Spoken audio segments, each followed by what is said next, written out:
You have spoken, and you've been very clear. You asked, nay, demanded, another irreverent, mid-brow internet sports show with Katie Nolan. But since she's not available, you get me. I heard you say, oh, Perna, could you maybe talk about some sports that are not just football, any other sport? To which I say, let's ride. Let's ride. Benchwarmer Nation. Welcome to Benchwarmer Sports. I'm your host, Brandon Perna, and I've decided to launch a show that covers not just the football nonsense, but all the sports nonsense. I read your basketball diaries. I made your hoop dreams come true. White men can't jump, but they can now play corner again. And instead of seeing this guy every week, you're gonna see this guy as well. So what are my all sports credentials? Do I even watch these other sports? It's the same as my football credentials. I attended 4 years of J school, which is how I refer to the 4 years after high school I spent mostly J-O-ing in my parents' basement. J school. Show begin.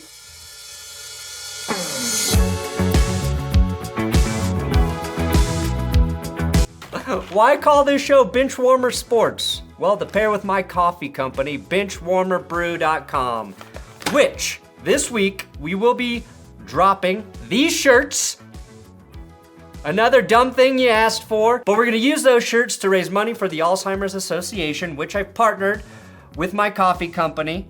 These shirts we're selling for $69, which once we cover the cost of the shirt, all of that money's going to the Alzheimer's Association. I'll also be live streaming the XFL Championship game Sunday to raise money for the Alzheimer's Association. That link, if you want to donate, is below. We got to get to 25,000 because we were about 1,000 short last year, so that's coming up.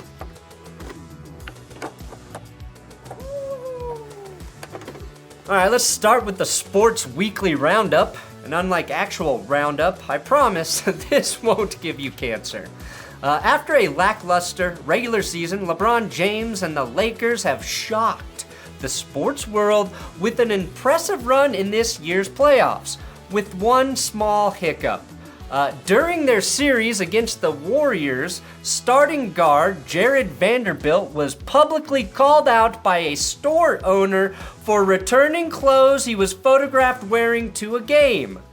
Which is surprising because everyone in Lakerland knows that if you try something out, only to realize that it's a terrible fit, you give it to the Clippers. One NBA trend I've really enjoyed this postseason is seeing playoff teams welcoming their former stars back to the games, like Carmelo Anthony in New York and D. Wade in Miami. But no ex-player cutaway tickled me more than Dr. J.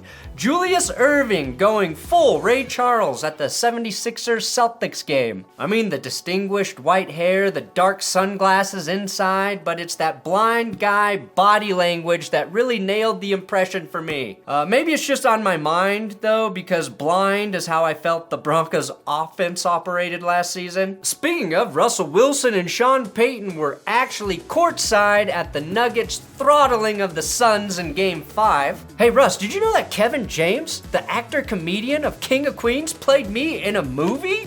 Yeah, he played me in a movie. You know, actually, Russ, I could bounty gate Mahomes for you if you want. Oh my God. I think this is the first time we've seen Russell Wilson annoyed by someone, and not the other way around.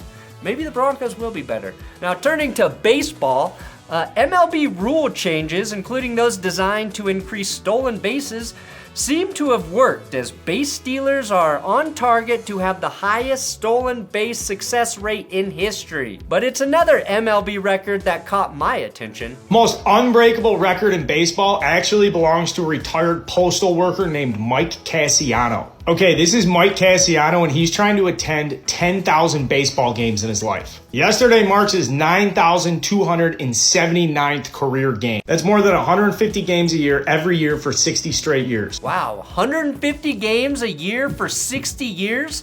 That's incredible. This also explains Cassiano's other record, fewest pieces of mail delivered by a postman.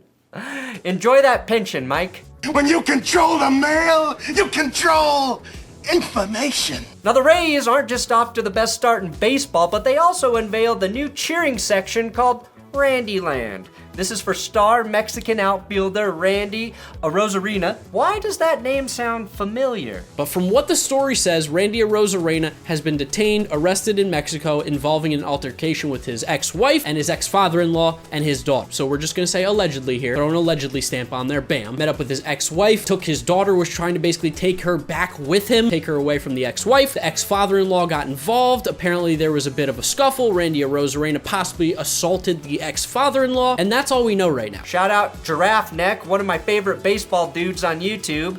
That story, though, sounds potentially problematic. But tell me more about the Randyland deal. And it better be sweet to convince me to go to Tropicana Field. Of Randyland, Section 141. It is a new special section that the Rays have debuted to celebrate Randy. You get, for $49, you get a seat in that section. You get a special Randyland t-shirt. And here's my favorite part. Randy will personally take your kid and punch out your in-laws? What 40-year-old dad isn't taking that deal? Personally, though, if I'm going to invest in Randyland, it's the landscape photography of former pitcher Randy Johnson. Some say he's the next Ansel Adams, but in color. Benchwarmer Sports! Well, it's official. Aaron Rodgers is a Jet, which we know is true not because Adam Schefter reported it, but because Mike Greenberg is being nice to his wife for the first time in 10 years. He's a Jets fan, guys. Now, Rodgers, in his first days in the Big Apple, included an appearance at a Knicks playoff game with teammate Sauce Gardner, which was the most gossiped about age disparity Knicks date since these two. This appearance caused similar ripples throughout the sports world, due mainly to this little detail. He was just picking on me a little bit for being young. You know, like, we was getting seated and he was like, oh, we're about to sit by, what's her name? We're about to sit by Jessica Alba. And I'm just like, oh, you know what I mean? I'm like, yeah, I don't know who that is. And he just looked at me. He looked at me like I'm crazy. You know what I mean? It seems definitely not crazy that Sauce doesn't know who Jessica Alba is. I mean, I know her because I studied her a million years ago in J school. But it's not like Into the Blue or Dark Angel or My Daughter's Keeper, where things people my age actually watched or discussed. In fact, My Daughter's Keeper isn't even a real movie. I just made that shit up. Unless you are a fan of Alba's honest skincare and beauty product empire, including her organic detergent that isn't actually organic, or her sunscreen that doesn't actually, screen the sun, you really should have almost no awareness of who or what Jessica Alba actually is. And another thing, if New York wants to maintain its reputation as the coolest town in America, the New York media can't get all breathless because an aging all-time great Packers QB signed with the Jets. Act like you've been there before, New York. Also, don't let that other aging Jets QB anywhere close to Jessica Alba. I want to kiss you.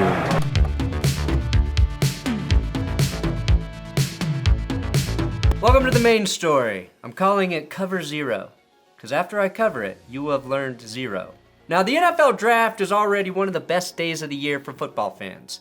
It's like Christmas, except you're even more excited about your gift, and you have no clue if it will actually work. It's like getting a PS5 and knowing there's only a 23% chance it will fire up when you plug it in.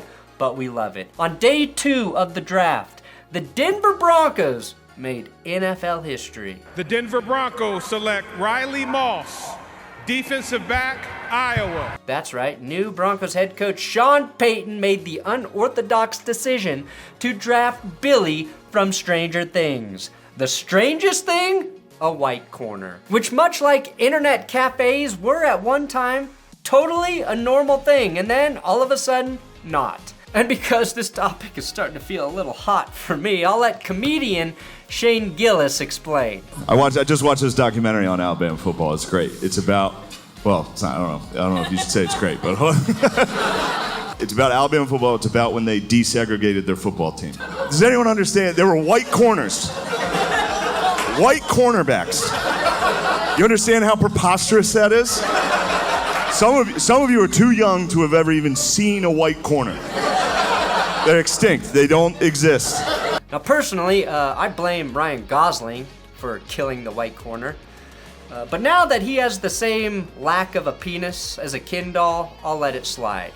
Method acting, by the way, is getting a little out of control. Now, the last full-time white NFL corner retired after the 2003 NFL season. And that man, of course, was Jason Sehorn, whose name literally translates to ocean wind instrument. Think about how crazy it is, though, that in 20 years, not a single Caucasian dude had the skill set to play corner in the NFL.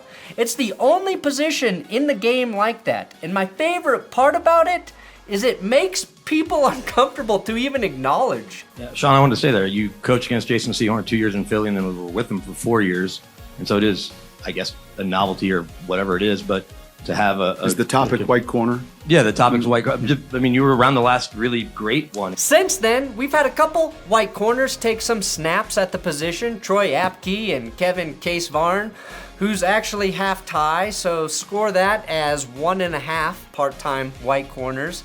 Unless, of course, you want to count Julian Edelman, who also took snaps at corner in the 2011 season, including the AFC Championship game. That's what we would have remembered from that fourth quarter if Lee Evans could have hung on to that ball, or if Billy Cundiff could have kicked that ball a mere 20 yards to the right. Now, white corners are so unheard of at this point that the draft analysts were saying Riley Moss would be converted to safety before they even finished reading his name as the draft pick. The Denver Broncos select Riley. Oh, this guy will definitely be converted to safety. Moss. I think this really tells us how incredibly athletic you have to be to play corner in the NFL, which Riley Moss is.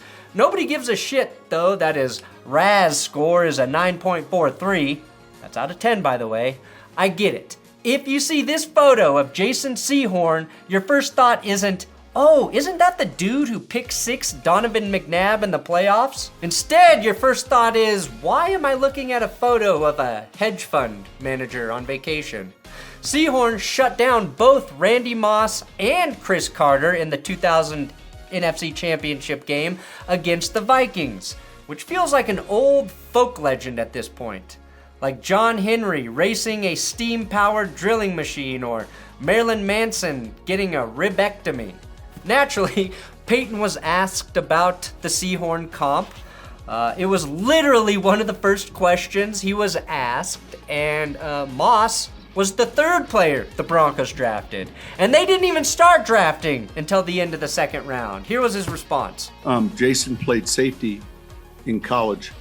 And so that's an unusual conversion, regardless of who you are, where you're from. It's too easy, I don't want to use the word, it's too easy to just say, does he remind you of Jason? I would say there's other corners we comp him to. So yeah, I was with Jason, but holy cow, he was married to Angie Harmon at the time, and there was a lot of things were different. Okay, keep it in your pants, Sean. And now I'm gonna have to explain to Sauce Gardner who Angie Harmon is, aren't I? So how does this white corner story play out? Well, will we be making white bread toast jokes all season, or will Riley Moss pair with Patrick Surtain to form one of the best cornerback tandems in the league? Only time will tell. But here's what we can say for sure. For one brief moment in 2003, there was a white corner and a white slam dunk champion. That was beautiful. Look, 540, bro. Thanks for watching Benchwarmer Sports. Please subscribe here on YouTube. If you liked me talking about all the sports, like the video. And hopefully we will do more of these. But only if you like it. Only if you really like it.